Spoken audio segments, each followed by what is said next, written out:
I woke up at 5 o'clock this morning, and I looked at my Instagram, and I said, okay, what could I put on here? And I came across this picture, and this is the 2001 Olympia at Mandalay Bay.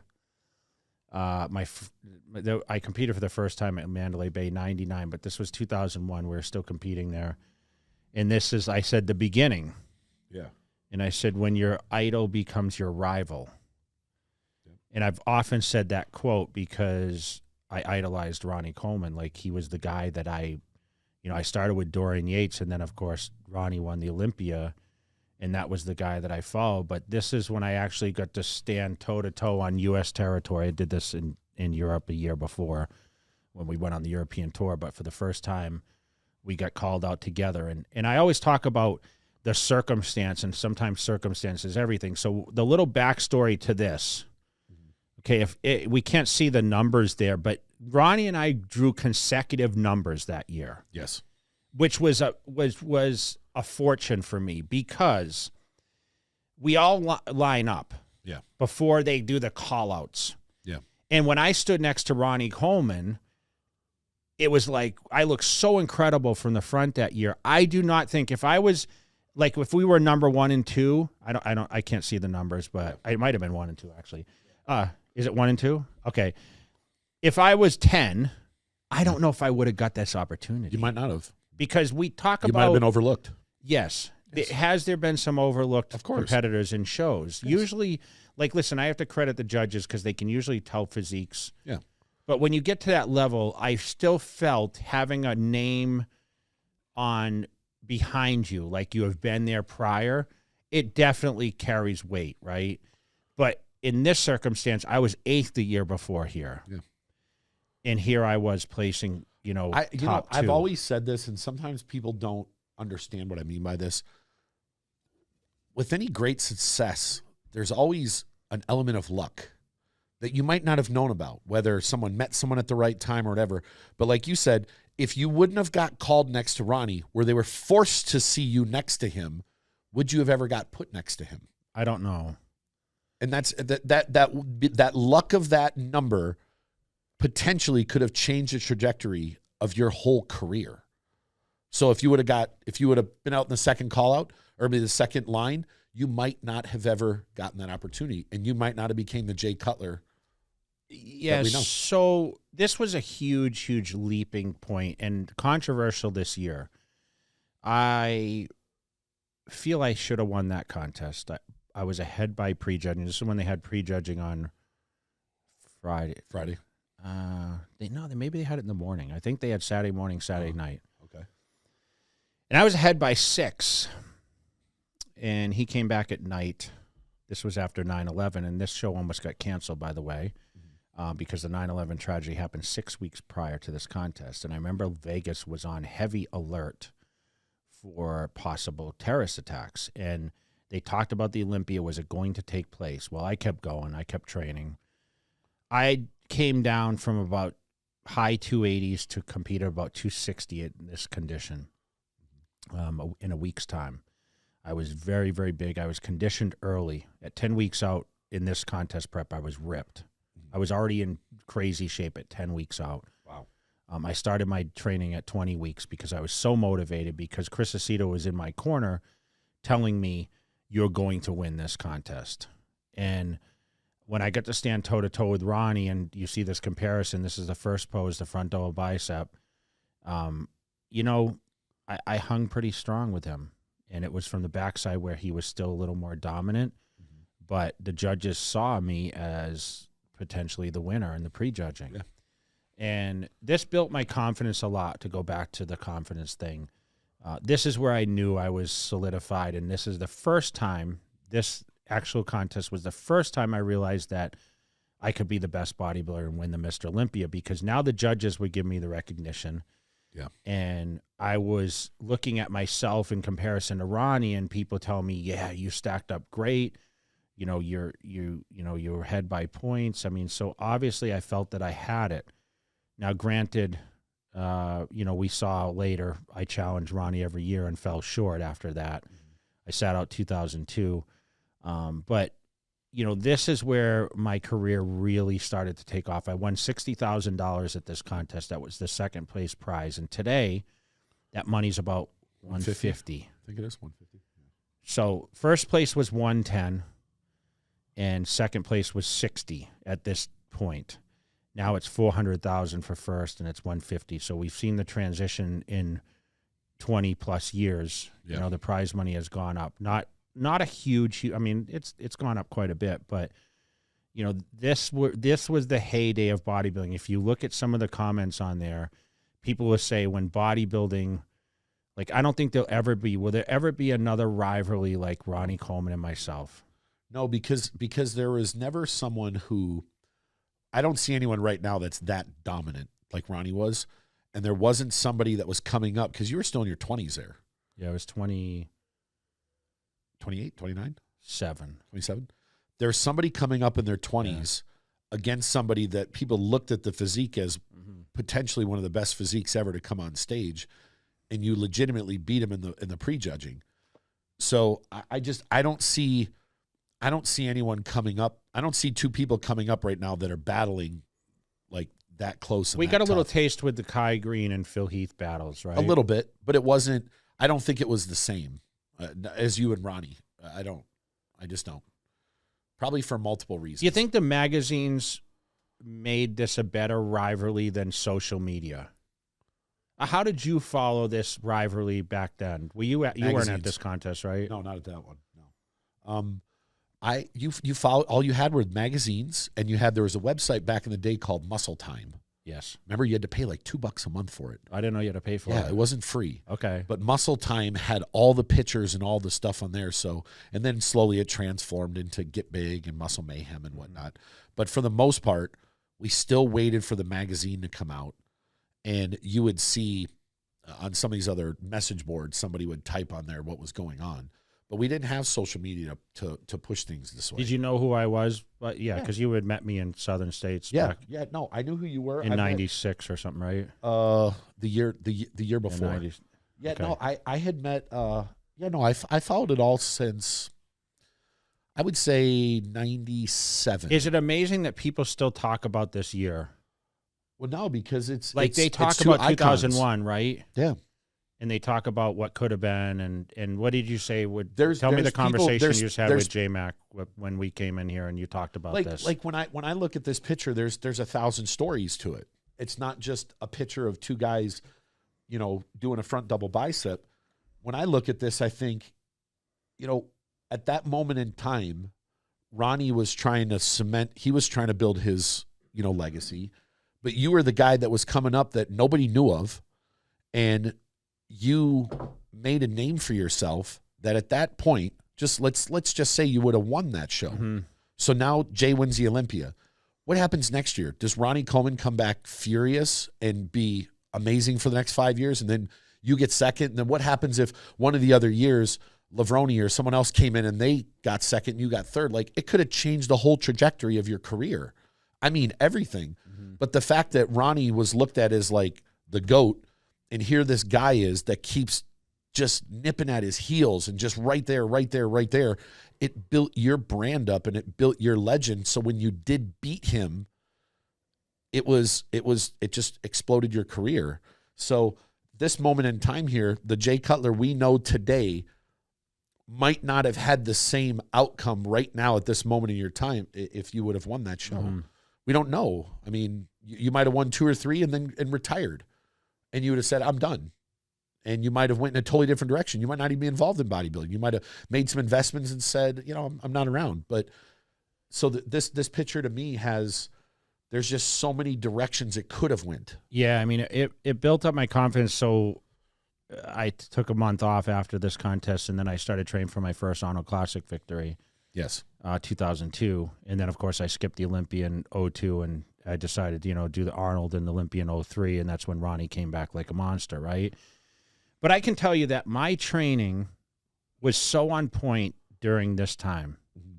And what I mean by on point is anytime I went to the gym, I had the craziest pump, the best progress, and I was eating like crazy, and my body would just absorb the food. If you said to me, well, what was your calories like? I mean, I was eating like 1,000 carbs a day every day, and I was still in that kind of condition.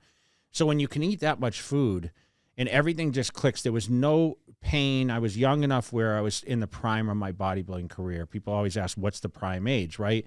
I think the body peaks when it's in the late 30s, depending on when you start, right? Yeah. But I feel like that point, like, was my body was so fresh and so absorbing.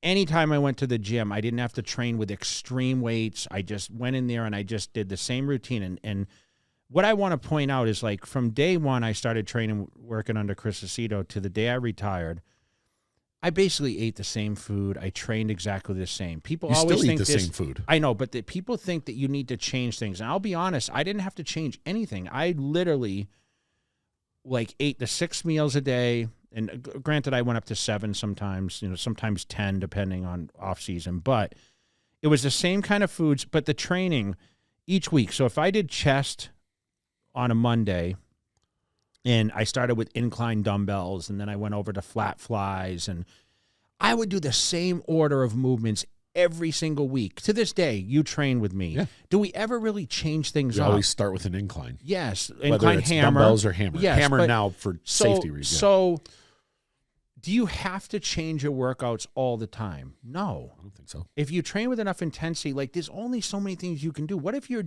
training at home or you're training at a gym that doesn't have the equipment? Yeah. You're very limited, right? If you're doing dumbbells. So what do you do? Dumbbell incline, dumbbell flat, dumbbell decline, flies.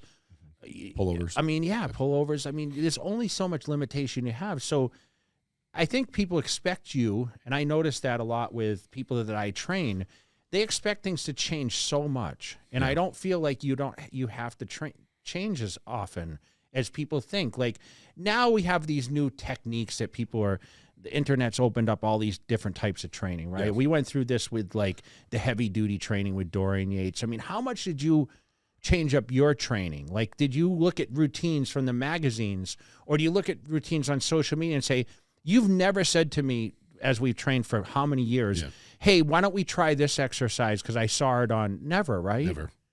I always just knew what worked for me and what I trained just because I enjoy it. But how did you learn?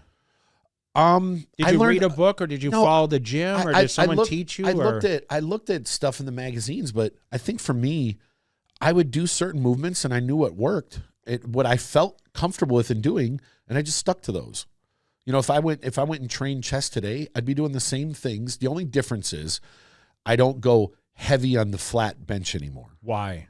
Because I have a shoulder injury. Okay. And I used to train. I know I overtrained when I was younger, because we used to we would start off on the flat bench with 1 plate on each side, and then you'd add a quarter, and then 2 plates, and a quarter, and 3, and a quarter, then 4, and sometimes go up to 4 1/4.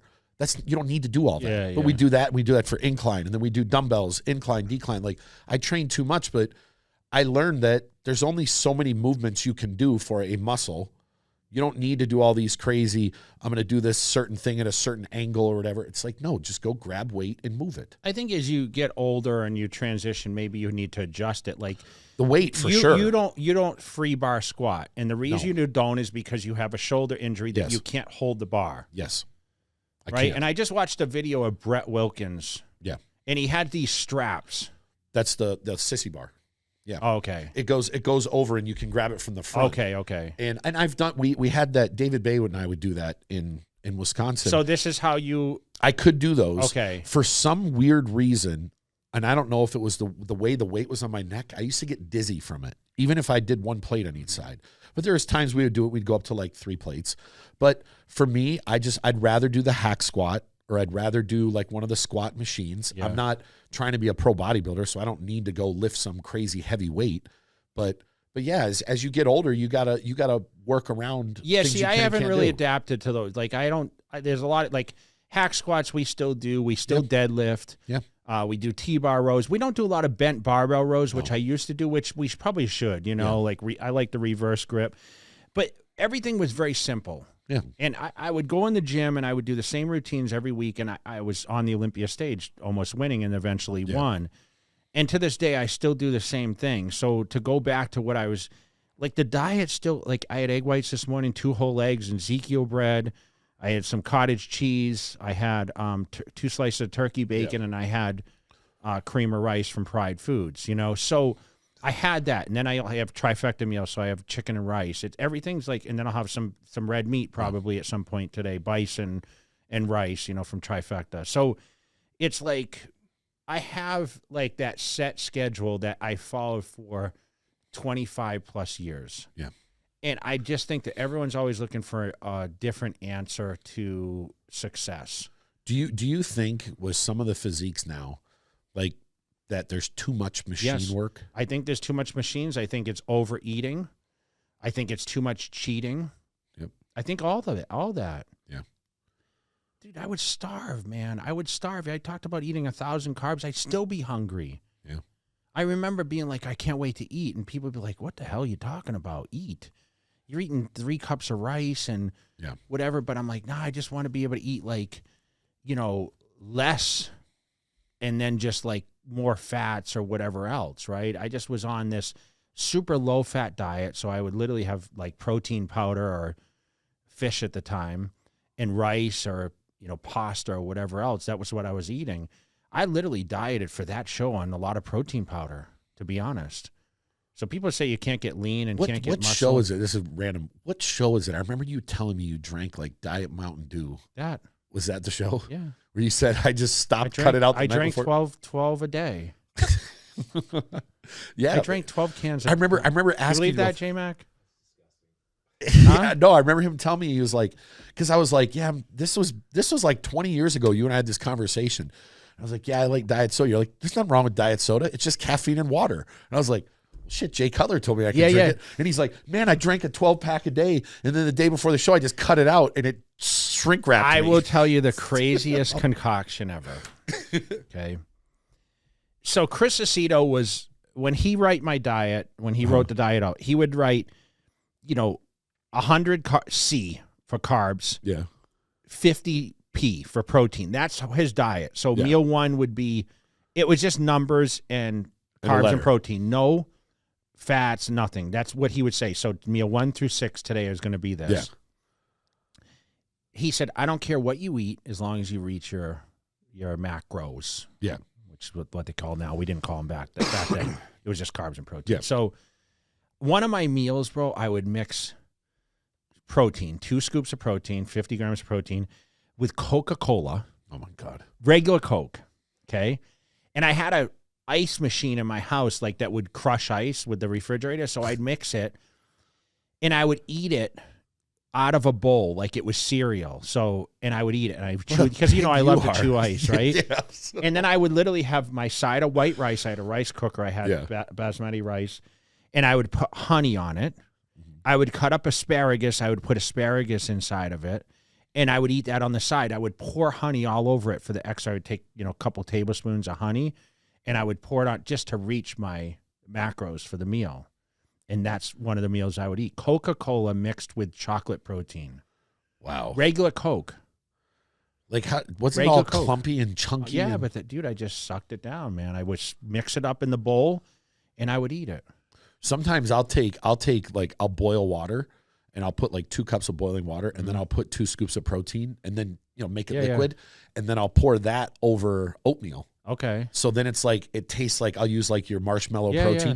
Yeah. It tastes like a marshmallow milky. A lot of people do Yeah. that, but no one mixes Coca-Cola and chocolate protein that's ever. Disgusting. But it goes back to, I eat not for taste, but for function. But at what point did you go? How did you go? Would you need the sugar from the Coke? Yeah, and it's the only thing I had. You know what I mean? I didn't have Gatorade that day. I got into powdered Gatorade because it was dextrose, right? Yeah, so I used to buy the big things at Costco. Instead of just buying a bottle like from the store every day, the cheaper version was to just get the dextrose from, you know, and just pour it in, and I would mix my Gatorade that way. That's how I got a lot of my calories by drinking it. See, it sounds like something you do when there's nothing left. Like when I was a kid and we were broke, I would have cereal and there'd be nothing, and I'd use water with my cereal. It was disgusting, but I never thought to pour Coke. Yeah, I just, you know, and people used to see me funny. I trained at Crunch and Kaleidoscope off the 5 freeway, and I used to walk out of the gym when I was like 3, 4, 5, whatever weeks out with a can of Coke. And I remember people looking at me being like, dude, you can't do that. I'm like, I got this. Don't worry. You know what I think when you say that? I think of those old Battle for the Olympia videos, and Marcus Rule would get done, and he'd go outside and he'd start smoking a cigarette. Really? Yeah, he'd start smoking a cigarette. And you say you can't do that, but that was very common overseas. But or he'd be drinking warm beers. And you know, and I hate to break the news to everyone, but that's what I was doing when I looked like this. So the rule of the thumb is, kids, if you want to look like Jay Cutler, go drink Coke. And that I felt I should have had a Coca-Cola sponsor at the time. Did you try? No, I didn't try. But this is you know, just shows that there was no cardio for this show. Zero cardio. I don't do cardio and I don't get in shape. Zero cardio, and I trained twice a day. So I would do the large body part in the morning and a smaller body part at night, and I was able to. Do you think not doing cardio it helped keep you more muscle on you? Full for sure. But listen, I think if I did cardio, I would have been in better shape. I would have been more competitive with Ronnie from the back, and I probably would have won this show, but would it have deflated my muscles? But yeah, more. would you have been smaller? And that's the problem. I don't know if I had enough mature, large muscle, because remember, I grew a lot in those years from 99, 2000, 2001. Now I was seeing Steve Murphy too, doing deep tissue out there, neuromuscular therapy. If you guys are ever in the Orange County area, look up Steve Murphy, because he is unbelievable, like at neuromuscular therapy. And I give a lot of credit. I would give 1% of my success to Steve Murphy, because he would work me every day off and work the fascias and open up all my IT bands. And he really, really helped me with my shoulder growth and my biceps. I mean, look at my arms there, man. It was just, you know, those are the years that everything was just firing. And, you know, I look back on those days, and those are the best days of bodybuilding. You know, people might think winning the Olympia were the best days, but I was starting to endure some of the injuries as I led into the Olympia in the victory. But these were the days where there was nothing. It was no guest appearances like crazy. The mail order wasn't crazy yet, and I could focus fully on being a full-time bodybuilder. And that's what made me so great. When I became busier and I became more of a businessman, it actually hindered my bodybuilding career some. I say that to when people that don't follow it as much will say, well, how come so-and-so doesn't look as good? They're Mr. Olympia. You know, they should look better. Why are they off? And it's like, dude, some of these guys for the last 7 months, they haven't had more than 7 days where you get to sleep in their own bed. And when you're on the road training, you're not training as hard as you normally would at home, because you can get hurt.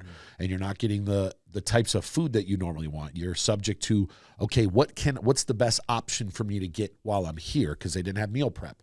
So you might not have gotten 6 good meals in. You might have said, oh, well, I got to go to Wendy's and grab some chicken filet or something. And, you know, so I think, Good old days of bodybuilding, bro. Orange County, California.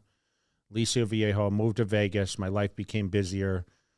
Got surrounded by, you know, more of a posse, and you know, more people wanted to train with me. And I always did best by myself on my own schedule. Yeah. That was how I really clicked, and, you know, I was hungry. I mean, Ronnie motivated me a lot then. And back then you used to wonder, what does my competition look like? Yeah. And as you see, you know, we did those Olympia, you know, Battle Fours DVDs, but we also did our own stuff. But it was really, really a better time, because I feel like you worked your ass off because you weren't sure how everyone else was looking, right? Yeah. Now Whereas people today, leak stuff so you know. Yeah, so they leak stuff, or you hear rumblings, or you can go on someone's social media and see the story and say, oh, this guy's face isn't sucked down as much, or, you know, this and that. And everyone fixes their pictures too, you know. Was that the year that Ronnie came out with The Unbelievable? Maybe. No, 2000, I think he came out with Unbelievable. 2000. But that's the year he pulled the flag out of the trunks, which the props were illegal. Yeah. And even after this, like, they tried to nab me for the diuretic test, and I sued them. And yeah, I remember. Yeah, what happened with that? I mean, they were doing this crazy diuretic testing then, and everyone was still using diuretics, but they just weren't on the banned list or whatever else. And they claimed I flunked on like 5 or 6 different diuretics, which was total crap. And I went against it. I said, you know what, I'm going to fight it. And I ended up fighting it and won because the samples were poor. They weren't taken care of properly, and I'd end up getting my money. But they wanted to take the 60 grand from me, you know? Yeah. And that was my first big paycheck, remember? Yeah. I mean, I just had bought my house in California, and, you know, I was doing really well. I was getting a lot of guest appearances at the time, like, you know, at shows and guest posings, and I was starting to build a career. And, you know, after this, my career just went through the roof. I mean, everyone wanted me to come out. Of course. And, you they know, usually had you and Ronnie. Yeah. And I had just signed a great deal with ISS Research, which later became Oh Yeah. And, you know, I was taken care of very well, and I started to make really great money. You know, back then, you know, I was probably making a couple $100,000 a year from bodybuilding, which is amazing for 2001. Yeah, it's 21 years ago. Yeah. There's guys that don't make that now. Yeah. You know. So for me, it was a great opportunity, and, you know, I do miss the old days some. You know, but this is why I posted this. I woke up to this morning and said, you know, I want to post this. Of course, Ronnie commented on there too. Yeah, He said, "Yeah, buddy." Ronnie's someone that people always say, "We need to get Ronnie on the podcast." We'll get him. I said, "Trust me, Ronnie would be like one of the best people to ever have, because you and him can talk about stuff that you've never talked about before." When's the last time you and Ronnie ever sat down and really talked like that? Yeah, I wonder how much there he is. He puts "Yeah, buddy" on there. You know, it got Kai Green on there, the gods of Olympus too. On. Yep. You know, like we were talking off camera before, and I think this right here is what kind of started that standard, you know, and we talk about that now with talent and brands and how they represent themselves. And, you know, when you go to a company and you do a deal with a company, the top talent sets the standard for that company. So if Cutler Nutrition has an athlete, if you're not Jay Cutler and you sign J-Mac and he's not doing what he can do to make that company the best it can be, he's setting that standard for every other person below them to not, if he's not doing his posts and he's not doing his marketing, all you're doing is giving an excuse for the people at the bottom to not work as hard. But it all comes back to, at this point, you started setting the standard for you as, hey, I'm a top 2 guy in the world, and I'm here. And obviously we knew you were here to stay, and you stayed at that top 2 for over a decade. But you set that standard. It's not just me saying this isn't just setting a standard for a brand, but you set a standard for you, but you've taken that and you've used it in every aspect of your career as well. And that's why you're still I just try to do my job, you know, and it's like when Muscle Tech brought me on, I was like the top guy, right? But, you know, I had a standard to be, right? And I think, you know, my kind of reputation spoke for itself. I was always professional. I mean, I started with like just not getting involved, and, you know, I'm not one to speak on like a lot of drama, politics, or whatever else. And I'm still kind of that way on where I'm reserved on how I speak through my social media channels and whatever else. But when I get involved with a company, I try to represent. And as you know, most of the brands I have equity or whatever. I mean, almost all of them at this point. So for me, I want to represent to the fullest and set the standard for the younger generation coming up. And people say, how do I get the contracts, or how do I get noticed? Or, you know, it all starts with today or social media, right? How you handle it. And it's simple. It's not a lot of work. No, it isn't, but it does take time. It does. And you have to correspond with your fans. You know, I still could get better at going down and liking comments and commenting. I think that's part of the job too. I mean, it's not just about posting this picture this morning. Yeah. You know, I have to spend time today now to go through and comment on a couple things like the Ronnie Coleman thing. And I just think it's exciting, you know, when you can watch your audience grow, like by the numbers, where you weren't really sure. But when you were in the magazine, like, you didn't know how many people were viewing your stuff, right? How many people picked up a book. But now you can kind of like, oh man, I got a visual. That many likes. I mean, it's got 70,000 likes, I think now. If you just think about this, kind of remove yourself from it for a second and think, this was a moment in time 21 years ago, and people still talk about it to this day. That's what I just said to you. I said, can you imagine people still talk about 2001? And you just wonder, like, there's kids talking about it that weren't alive. When I'm 60, well, no one, I mean, 70,000 of those people. Yeah. There's probably 100 people that were like present there. You know what I Yeah. mean? Or even like followed it in Yeah. the books then. And it's just legendary, the times. And I'm just so thankful to be part of that, man. It's kind of like the pioneering of what bodybuilding was. And you're right, it's kind of set the standard. And I still think I look better in that shot, by the way. J-Mac? I don't know. What do you think? That's one of the shows where the argument, people always have their opinions on who should have won or blah, blah, blah, or where they should have placed. That's one of the shows throughout history where I think the argument that you should have won is greater than the argument that you should have not won. As it gets further away, it becomes more and more too, that's just my opinion. Yeah, I'm not saying the judges were wrong, but I wasn't there. I wasn't there in person to see it. And I know it's different. And we always said this, people nowadays that see pictures of Ronnie and you, it wasn't like that when you saw it in person. It was different. Like even nowadays they'll go, well, Ronnie was a certain size, but how would he have stacked next to this guy or this guy? And it's like, dude, if you didn't see these guys in person, it's not the same. I know as the you would pictures. like, listen, you can sit here and I want you to tell our viewers or whoever's listening, you're a Ronnie Coleman fan, right? I mean, I was a fan of everyone. But you of course. I mean, he was an absolute monster, how right? can't you be a fan of that? It's Ronnie was just, we'll never see another person like him. He was a genetic freak. Do you think Phil Heath was more genetically gifted than Ronnie Coleman? Yes.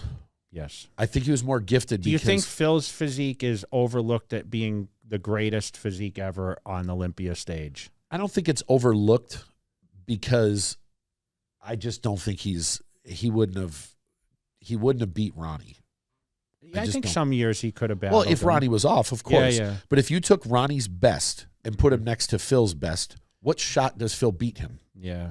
He wasn't as big, That's the thing. It was a size thing. Yes. It's still a bodybuilding show. And I think the pictures are a little confusing for people because when you stack a picture next to a picture, like they look comparable, but it's so different when you're on stage. And that's why, like we talk about, Dexter was more ripped at certain shows or, Chris Cormier was more symmetrical, but the overall sheer mass, right? And if, there's different from Marcus Rule mass to my mass or Ronnie Coleman's. Like everyone looked at Marcus and they say, God, he was bigger, but it just didn't flow as great. Yes.